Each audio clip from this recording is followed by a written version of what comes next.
उठो, जागो और तब तक मत रुको जब तक मंजिल प्राप्त ना हो जाए। यह कथन है अपनी विचार क्रांति से लोगों और समाज को जगाने वाले युवाओं के मार्गदर्शक, प्रेरणा स्रोत और महान व्यक्तित्व के धनी श्री स्वामी विवेकानंद जी का, जिन्होंने संपूर्ण विश्व में हिंदू धर्म का महत्व बताया तथा भारत की गरिमा को वैश्विक स्तर पर सम्मान दिलाया। स्वामी विवेकानंद का जन्म 12 जनवरी 1863 में कलकत्ता में हुआ था। इनके बचपन का नाम नरेंद्रनाथ दत्त था। इनके पिता श्री विश्वनाथ दत्त कलकत्ता हाईकोर्ट के प्रसिद्ध वकील थे। इनकी माता श्रीमती भुवनेश्वरी देवी जी धार्मिक विचारों की महिला थीं। परिवार के धार्मिक एवं आध्यात्मिक वातावरण के प्रभाव से नरेंद्र के मन में बचपन से ही धर्म एवं अध्यात्म के संस्कार गहरे होते गए। बचपन से ही नरेंद्र अत्यंत कुशाग्र बुद्धि के बालक थे। सन 1871 में 8 साल की उम्र में नरेंद्र नाथ ने ईश्वर चंद्र विद्यासागर के मेट्रोपॉलिटन संस्थान में दाखिला लिया। 1879 में प्रेसिडेंसी कॉलेज प्रवेश परीक्षा में प्रथम डिवीजन प्राप्त करने वाले वे एकमात्र छात्र थे। वे दर्शन, धर्म, इतिहास, सामाजिक विज्ञान, कला और साहित्य सहित विषयों के उत्साही पाठक थे।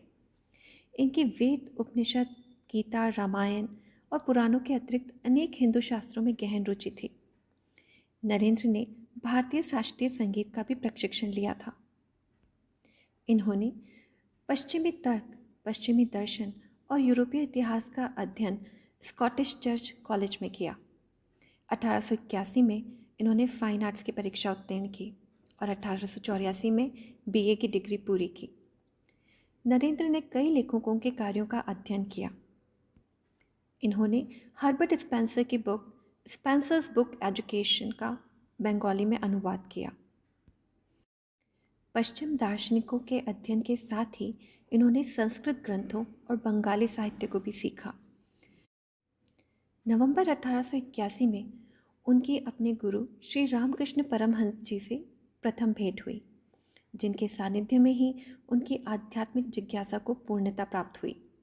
वे अपने गुरु रामकृष्ण देव से काफ़ी प्रभावित थे, जिनसे उन्होंने सीखा कि सारे जीवों में स्वयं परमात्मा का ही अस्तित्व है तथा उनकी सेवा द्वारा ही परमात्मा की भी सेवा की जा सकती है।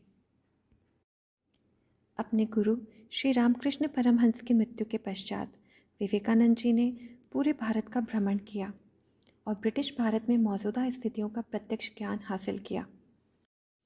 तत्पश्चात 1893 में उन्होंने अमेरिका के शिकागो शहर में होने वाले विश्व धर्म सम्मेलन में हिंदू धर्म का प्रतिनिधित्व किया और उसे सार्वभौमिक पहचान दिलाई।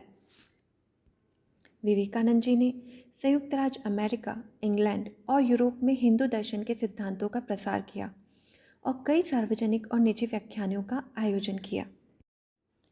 उनकी वक्तृत्व शैली तथा ज्ञान को देखते हुए अमेरिका के मीडिया ने उन्हें साइक्लोनिक हिंदू का नाम दिया। अमेरिका से लौट के उन्होंने देशवासियों का आह्वान करते हुए कहा था, नया भारत निकल पड़े, मोची की दुकान से, भड़भुंजे की भाड़ से, कारखाने से, हाट से, बाजार से, निकल पड़े झाड़ियों से, जंगलों से, पहाड़ों से, पर्वतों से। उनके क्रांतिकारी विचारों ने जन जन को प्रेरित किया।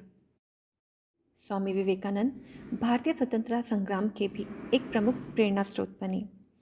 उनके शिक्षा पर विचार मनुष्य निर्माण की प्रक्रिया पर केंद्रित थे। उनका विचार था कि जिस शिक्षा से हम अपना जीवन निर्माण कर सके, मनुष्य बन सके, चरित्र गठन कर सके और विचारों का सामंजस्य कर सके, वही वास्तव में शिक्षा कहलाने योग्य है।